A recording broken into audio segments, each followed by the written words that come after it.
Welcome to part 4 of our module 6 lecture here. Today what we're talking about is the social development during infancy and childhood. So last time I saw you, we were looking at the cognitive development. Today what we're going to be looking at is the social development. And again, the physical, cognitive, and social development are all really happening, at the same time and together. We're just splitting them up to make it a little bit easier here.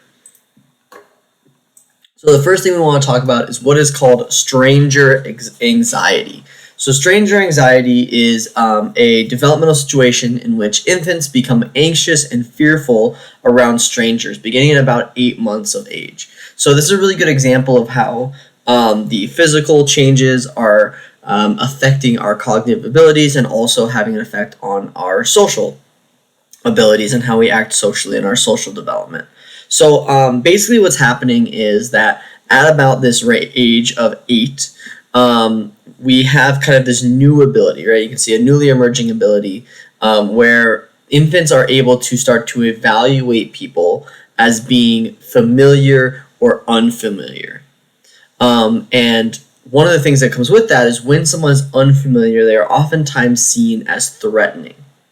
So this is that stranger anxiety that we see. And again, this is something that isn't happening immediately. So if you have like a literal newborn baby, they're pretty much going to interact with everybody basically the same because they actually aren't able to really tell the difference. They can't, other than maybe like a mother and a father that they're, as they grow up. But right away, immediately, they don't really know anybody except for recognizing maybe their mother's voice, maybe their father's voice or somebody else in the house. But other people aren't really going to have any sort of connection. They can't tell who's familiar or unfamiliar. Now, again, at about 8 months, what they start to do is they start to be able to recognize people or at least know that they're familiar or not. And that's going to cause the stranger anxiety. So if you've ever seen like a young kid, this is where, if you've ever been around a child about this age, maybe the mother hands you their 8 or 9 or 10-month-old child, and you're holding them and they start crying immediately, right? And they start trying to pull away from you or squirming as you're holding on to them, right? That might be due to this stranger anxiety. They recognize that you're not familiar, so they want to be back with their mother or their father or the person that they feel familiar with or they feel a connection to. Again, a really good example of our physical biology, our cognitive abilities, and then our socio-emotional behavior all happening kind of together, right? They're all coming together to cause what we call stranger anxiety. This is going to lead us into attachment. So we're going to spend a big chunk of today looking at attachment, and then we're also going to look at parenting styles as well towards the second half of this. So the first thing we want to talk about is just what is attachment? What does that mean? So the way we define attachment is an emotional tie with another person. It's spelled a little wrong there. So it's an emotional tie with another person or between two people, shown in young children by seeking closeness to the caregiver and showing distress on separation. Now again, obviously attachment is something we have throughout our entire lives. We really tend to focus in psychology on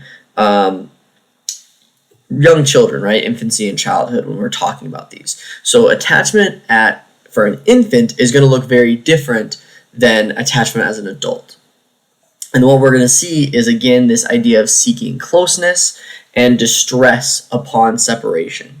Now, one thing we know is that the key to attachment for infants is actually physical contact, body contact. So we would kind of like expect, if we were thinking evolutionarily, we might be thinking it would be something like food, right? If you're the person that takes care of any pets that you have, if you're the person that feeds the pet, they tend to be really close with you because they know that you feed them. But with humans, it's actually about safety and this feeling of warmth and softness and safety. And they actually found this through a study with monkeys. You're seeing an image of it. We'll watch the video of it. But basically what they saw is they created these fake mothers. You can see one in the background here in the corner. They created these fake moms.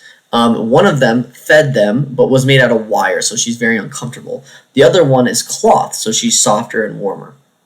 And what we'll see is the monkey will actually become much more attached to the cloth mother as opposed to the one that's actually feeding him. So again, there's this kind of importance of being, if you think of a baby, being held, being coddled, being that feeling of warmth and safety and softness. So let's continue kind of looking at this. Now, in addition, that's not what I wanted to move. In addition, I was going to see if I could kind of show a little bit more of this. Okay. In addition to attachment, right, one of the things we want to talk about is familiarity. So there's kind of two important pieces. Now, the critical period is more important to humans. Imprinting is something that doesn't necessarily connect with us, but they are important concepts to think about. So the critical period is an optimal period early in the life of an organism, so this applies to animals as well, when exposure to certain stimuli or experience produces normal development. Now, this is something we can talk about in general. Childhood, there's a lot of different critical periods in humans' life as they grow up that have to do with, different senses, that have to do with our social abilities, our cognitive abilities, our emotional abilities, all of these kind of different things that make us who we are. There tend to be critical periods. Now, obviously things can happen outside of these periods, but these tend to be these kind of chunks of time where if something happens, it can have very good consequences, but if it doesn't, it can cause really negative consequences. And those might even be more negative than if we experience something bad later on or a different time in our life. So there's kind of these important periods. Imprinting is the most clear example of a critical period. So what imprinting is the process by which certain animals form strong attachments during early life. A really nice example of this is ducklings. So if you've ever seen a mother duck with her ducklings, right? All the ducklings are in a nice little line and they follow her around, right? Everywhere the mother duck goes, the little ducklings will follow around. The reason this happens is imprinting.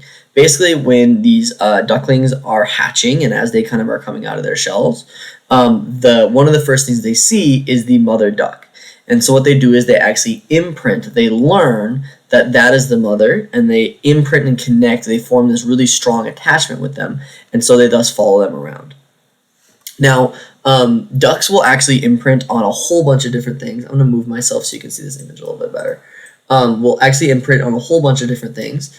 From like we've seen, they can imprint on other animals. They can imprint on a ball. Or even people. So this is actually an example of Konrad Lorenz, who is someone who studied imprinting, and he actually imprinted, basically had these ducks imprint on him, and he was kind of famous for, and I think he was a psychologist, I want to say at like Yale or Harvard, but I'm not positive, but he would literally walk around campus and these ducks would follow him around everywhere he went because they were imprinted on him. Okay, so they can kind of take that very far. Now, humans do not imprint. We don't imprint like ducklings do, but we do become attached to what we've known. So again, this very much connects with this idea of kind of the idea of stranger danger that we talked about before, and attachment, where we become connected to what we know. So if you're from birth raised by your mother and your father is around all the time, right, you will create an attachment to them. If maybe you were adopted really young and so you're raised by someone who's not your biological parents, you may still become very, very just as attached to them. Same thing if maybe it's grandparents as opposed to parents. So we can still form these attachments, but it isn't like an instantaneous imprint the way ducklings and some other animals do. So one thing we want to do with these attachments, and this is actually a huge part, especially kind of in the really kind of like, I don't know if I want to call it the golden days of psychology, but at one point during the behaviorist wave, there was tons of psychology going on, and it became really, really famous and kind of very influential to just regular people outside of psychology itself. And a lot of what they focused on was parenting. They really, especially obviously as behaviorists, they wanted to know, how do we raise the best kids? Why do some kids end up, good or bad? Why do some people go this way or that way or whatever? So they focused a lot on parenting. And one of the examples of that is what's called the strange situation experiments. And what they were looking at is attachment differences and connecting them with types of parenting. So what the strange situation experiment is, and we'll watch this video in class, is basically where they would have a caretaker, generally speaking a mother, and their child come into a lab. And in that lab, they would have them go into an unfamiliar environment. Now, normally this was like a little room with toys in it, with like a two-way mirror or something like that so they could observe. And they would spend some time in that room. The kid would kind of explore or whatever, but they're in this unfamiliar environment, this place they've never been. And then what would happen is the caretaker, generally speaking the mother again, would leave. Okay? And after a while, they would return. Now, what we were really looking at is how does the child react to all these different things? How do they act in the room? How do they act when the caregiver leaves? How do they act when the caregiver returns? And what they used these for were to kind of give ideas about the attachment of that child to the caregiver, and thus talk about the parenting that was going on. So there's basically two types of attachment. We have secure attachment and insecure attachment. So a secure attachment, and again, this is looking at what happens when they leave, what happens when they return, and then what characteristics these mothers had. So for secure attachment, we said that when the caregiver leaves the baby, or it's really an infant, it's not like a newborn, but when they leave, the child becomes upset, they'll cry, and if a stranger comes in to comfort them, they will refuse that comfort. Okay, that's also an important part. So they get upset, they cry, they do whatever, and they'll remain upset, they'll refuse to be comforted by someone who is not the caregiver. Now, when the caregiver returns, what we expect to see is they will make an effort to create physical contact, to touch that caregiver. Okay? Once that's happened, they will calm down and they'll return to playing in the room. So, for example, and you've probably seen this if you've ever seen a little kid get upset, right? They turn around to their parent and they stick their arms out, right? And they cry and they want to get picked up, right? They want to get held. That physical touch is what they're looking for. And once they receive that, right, we've kind of fulfilled that need for safety, and now we calm down and we go back to things as normal. Okay, that's what we're looking for with a secure attachment. Now, the characteristics that they've connected to this, they say mother characteristics would be a sensitive, responsive mother, those who notice that their babies were doing and responding appropriately. Okay, or I'm sorry, yeah, what their babies were doing and responding appropriately. So they said these were attentive and responsive, and they were, focused on the children. Now, on the other end, we have what is called insecure attachment. Now, there are technically different types. The main ones that are talked about are anxious or avoidant. Okay, anxious or avoidant. So, what we expect to see when the caregiver leaves there's kind of a variety here, right? We'll see indifference. So, avoidant is the avoidant attachment, or avoidant insecure attachment. Would be where they just the caregiver leaves and the child just doesn't care. They don't cry, they don't get upset, they just kind of doesn't bother them at all. That would be indifferent. Anxious would be not just like crying, but crying especially loud or clinging to that parent. Now they leave, eventually the caregiver returns, and again, these are only like a few minutes. It's not like they're sitting there for an hour or anything, but a small amount of time, and then they return. When they return, right, again, if they have avoidant, they will be indifferent, or they won't care. Or sometimes we'll also see them seek contact, but then pull away, or even hit or strike the caregiver. Right, so all of those things would be considered insecure attachment. Now, characteristics they connected with this were being insensitive or unresponsive. So mothers who attended to their babies when they felt like doing so, but ignored them at other times. Basically, the idea is they weren't secure. They didn't feel like that mother would be there when they needed them to be there, right? At least that's what the studies were saying. And again, we'll look at, in this example here, we'll get to see both sides, all sides of this, and what it kind of looks like in real life. Now, there is more to differences in children than just, the environment. There is also what we call temperament. So temperament is the characteristics and aspects of personality that we are born with. So there is some level of personality that does just come from who you are, and kind of your genetic makeup and things like that. And we do know that attachment style can be affected by temperament. For one, different temperaments can affect the parents differently. So basically, there's two temperaments that we see, or at least that we categorize are important for us for this class. We have an easy temperament and a difficult temperament. An easy temperament would be an infant who is cheerful, relaxed, and they feed and sleep on predictable schedules. Okay. Now, we may also have a difficult child. So a child with a difficult temperament might be irritable, intense, or unpredictable. Now, you can imagine if I have a child with these different temperaments, that might not only affect what the child is like on their own, but it also affects the parents a lot, right? If I have a child with a difficult temperament, right? That they are, much more likely to get upset. They're upset more often. They don't eat and sleep regularly, so that obviously affects my ability to eat and sleep or know what they want. That's going to make it very different for me to care for them, as opposed to a child who has this easy temperament, who just generally is easy to deal with. They sleep and eat on very predictable scales, so I always kind of know what's going to happen. I can predict their needs ahead of time. That's going to cause differences in me as a parent, which again, if you kind of can think of how it comes back around, right, causes differences in how I'm able to care for that kid. Then that, causes changes in how their personality, how they attach to us, and on and on and on. It's kind of a cycle that we can see. Okay. I'm going to move myself over here.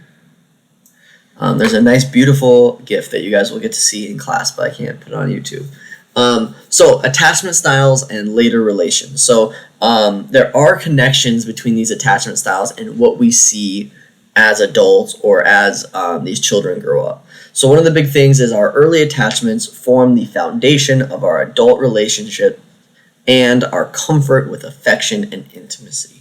So one of the things that are why we care about attachment and what's happening at these early stages of life is it builds what we're going to then look for later on in life. And again, this kind of goes back, if I want to, I just moved myself instead of the slides. If I go back to this idea of a critical period, which I'm now covering, this critical period, right? We can see that here, that for adults, a lot of the critical periods when it comes to my relationships, comes to how I feel about myself, how I feel about others. A lot of times, like for men, it can be about how they feel about women, has to do with their attachments to their caregivers, right? What happens when I'm a young child with a connection between me and my mother sets the foundation for my interactions with women in the future. Right? Now, it doesn't necessarily mean that it like locks you into something or whatever like that, but it does kind of create certain situations, or it creates different things, different comfort levels or whatever. The second piece says securely attached children approach life with a sense of basic trust. So this is an important piece. Basic trust is a sense that the world is predictable and reliable. Now, you can imagine if you go into life and you just kind of have this general idea that overall, things are relatively predictable, things are reliable. I can assume that things will go a certain way or happen a certain way, or I can predict them. That makes a really big difference in a lot of things, right? Not only my how I feel about things day to day, but also, how I interact with other people, how my other relationships might go. And so if I don't have this trust, right, that can cause problems and other things. Obviously, trust is very important for thinking about friendships or romantic relationships. If I don't believe that people are reliable, well, then it becomes really hard as an adult to have any sort of close relationships. So we can see how these kind of connections and foundations apply later on in our lives as well. So we can also talk about kind of the extreme ends. So a deprivation of attachment. So we can also see where it's not necessarily just that, maybe there's an insecure attachment or not like a perfectly, great connection that's going on, but actually, things like abuse or deprivation or other kind of issues that are beyond what we would assume or call like kind of more standard. So again, we can see these things in studies with monkeys. So for example, isolated monkeys withdrew, turned inward, and rocked back and forth when frightened. So we see these kind of like specific actions that they take when they are frightened. They're basically not able to deal with being scared of something later on.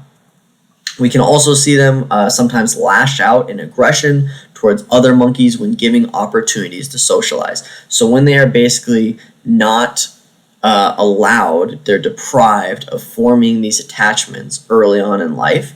When we do put them in social situations, they're not able to do so. They're aggressive, and they're not able to kind of create social bonds later on, or at least they struggle to. We can see this in humans as well. And again, obviously we can't, take children and deprive them of attachment and see what happens to them. So a lot of what we look at is we try to look at examples of this in real life and then use them as case studies. So one of the big ones is what is called abuse breeds abuse phenomenon. So the name pretty much tells you exactly what we're looking at. So the first piece, whether reared by biological or adoptive mothers, 9 of 16 females who were abused by their mothers became abusive parents, as did no females reared by a non-abusive mother. Now, again, 9 out of 16, that means about, slightly less than half, 7 out of the 16 didn't become. So it's, again, this isn't like 100% thing that it will always happen. But obviously, if you are abused as a child, it becomes much, much, much more likely that you will then abuse your children. And obviously, you can kind of think of this, how this is a cycle. If I'm abused as a child, I'll eventually become a parent. I then, am likely to abuse my children. I abuse my children. They then repeat that cycle. So they then go on and have children and abuse their kids, and on and on and on it kind of goes, right? So we kind of see this it breeding itself, it creating itself.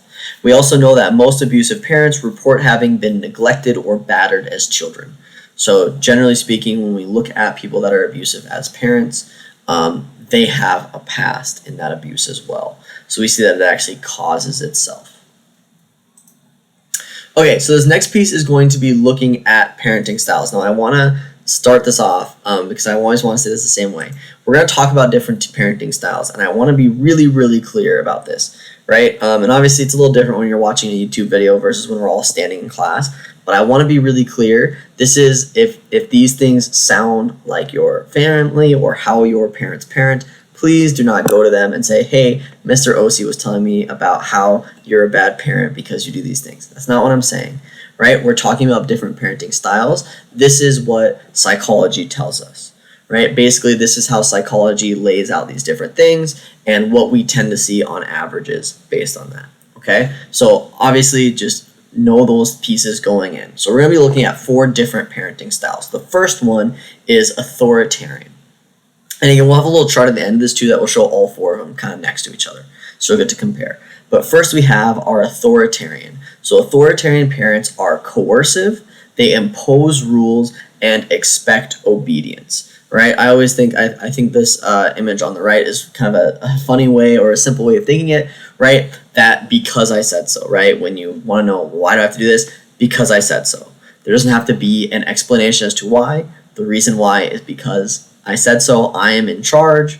I am the authority, and you will do what I say, right? I'm going to impose rules, and you are expected to obey those rules. Now, some of the things we see when children grow up in authoritarian households, or with authoritarian parents, we see these children tend to have less social skill and self-esteem. And their brain actually overreacts when they make mistakes. So again, these are kind of not necessarily going to happen to everybody that has this, But we tend to kind of see this basically lack of social skill, this lack of self-esteem, as well as their brain literally, and we can, look at this, we can kind of do brain scans and see this, where when they make mistakes, their brain tends to overreact to those mistakes as opposed to maybe someone that was raised a little bit differently. So this is our authoritarian parenting style. Oops, I went too far. Our next one is the permissive parenting style. So the permissive parenting style, let me move myself, okay. Permissive parents. So permissive parents are restraining. What that means is they make few demands, set few limits, and use little punishment. Okay? Basically, they're not really doing anything to stop their children from doing anything. They don't expect anything. They don't have high expectations. They don't set really any rules. They don't really punish anybody. A lot of times I think these, like, if you're thinking of like what does this look like, I think a lot of times this is shown as like a parent trying to be their child's friend above being their parent, right? I think that's kind of like generally what people imagine when they think of this parenting style. So what do we see with their children? Basically, we see that these children often end up being more aggressive and more immature. Usually, again, we can kind of see, and obviously you can kind of see in the two images here, right, this idea of somebody who is spoiled, right? A lot of times this, and again, this isn't going to apply to everyone here, but a lot of times that spoiledness is aggressive. A lot of times it's very immature, right, where they may be older but acting like they're very young, because of these lack of basically limits and rules and punishments and things.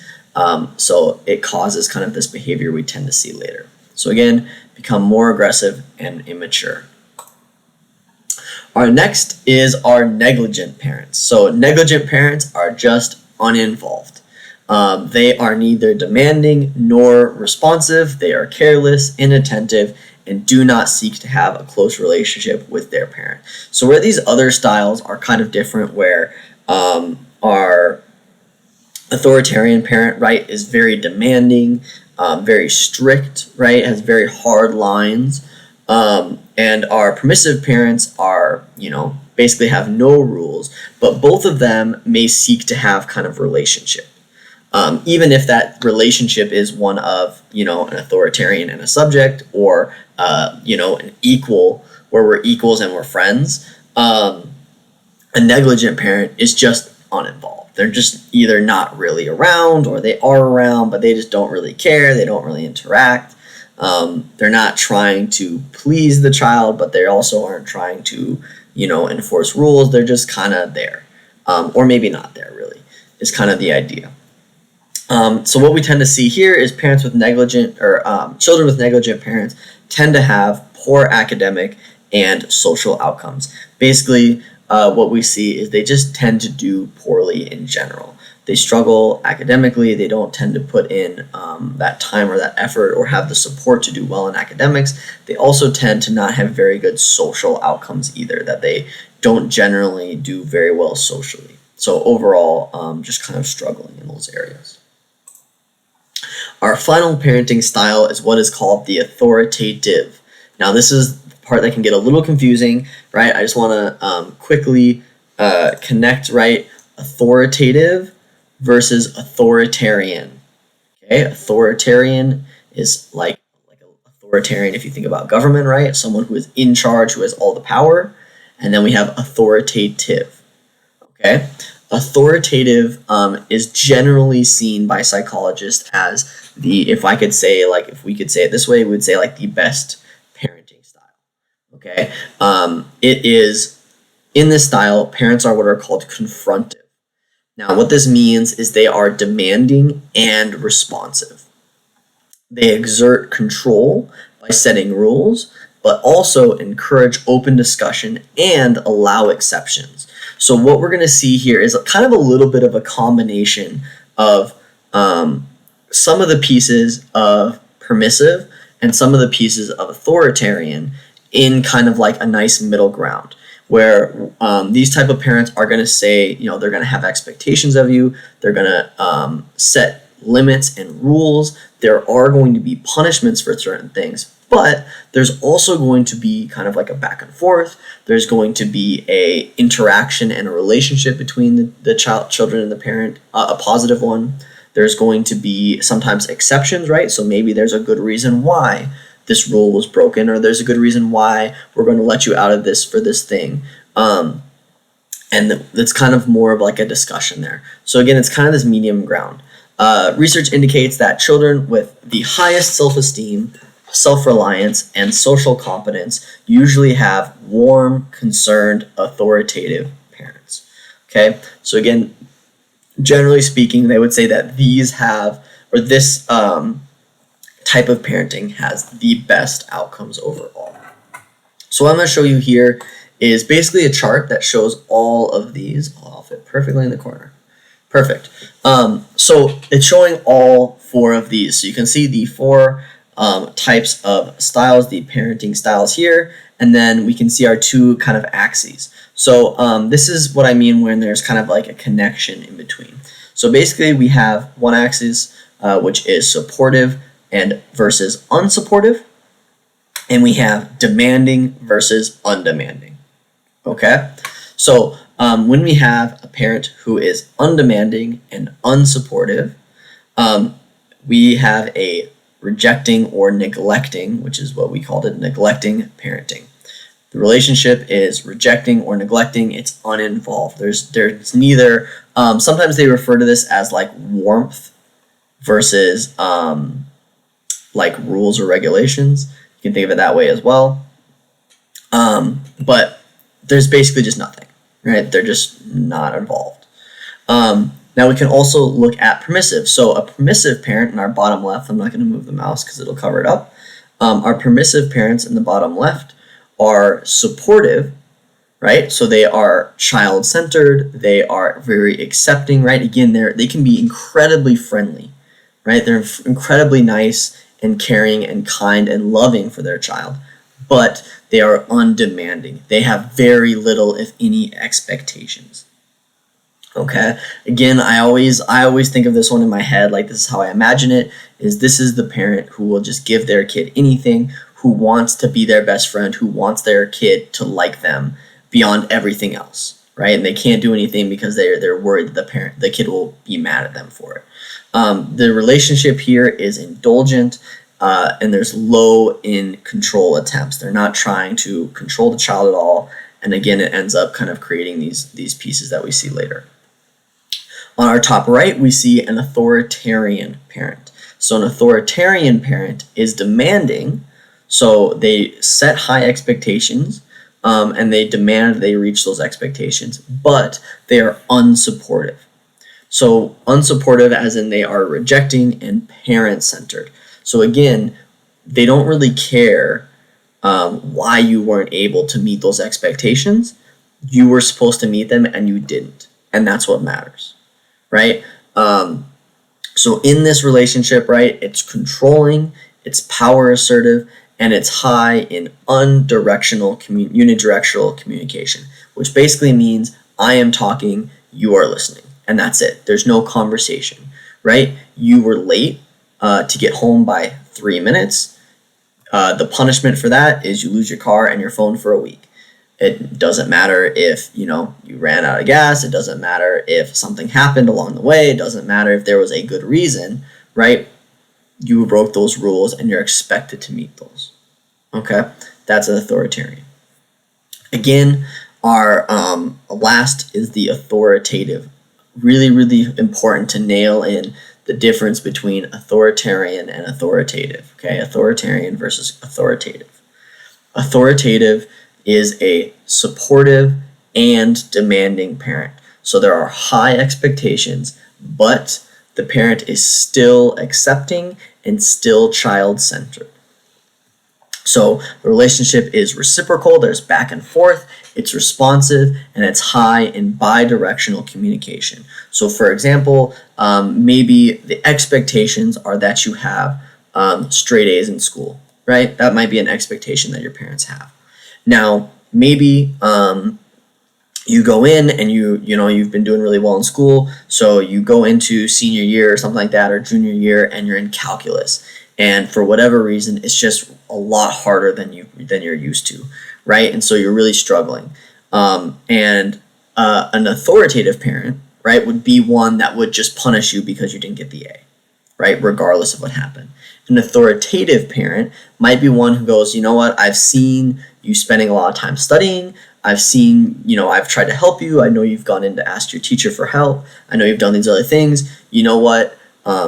We expect you to get A's, but the fact that you got a B or you got a C or something like that, the fact that you're putting in that time and effort, that's still good enough, right? We're still accepting of it, even though we're still going to keep those high expectations, right? We still expect you to do well, but we're just going to be more kind of back and forth, right? There's a reason why. Or, you did bad on one test and it hurt your grade really bad, right? Okay, that's something we can understand, but we're still going to expect that you do really well. That is more of that kind of authoritative. So that's considered our best way of parenting here, according to psychology. Okay, so again, that kind of wraps up our look at this social development. Obviously, we talked a lot about parenting here in this section. Again, please don't go and tell your parents that I said they were good or bad parents. I am not a parent, so I am not qualified to do that. We're really just looking at these different, why can't I make myself bigger? It's really driving me crazy.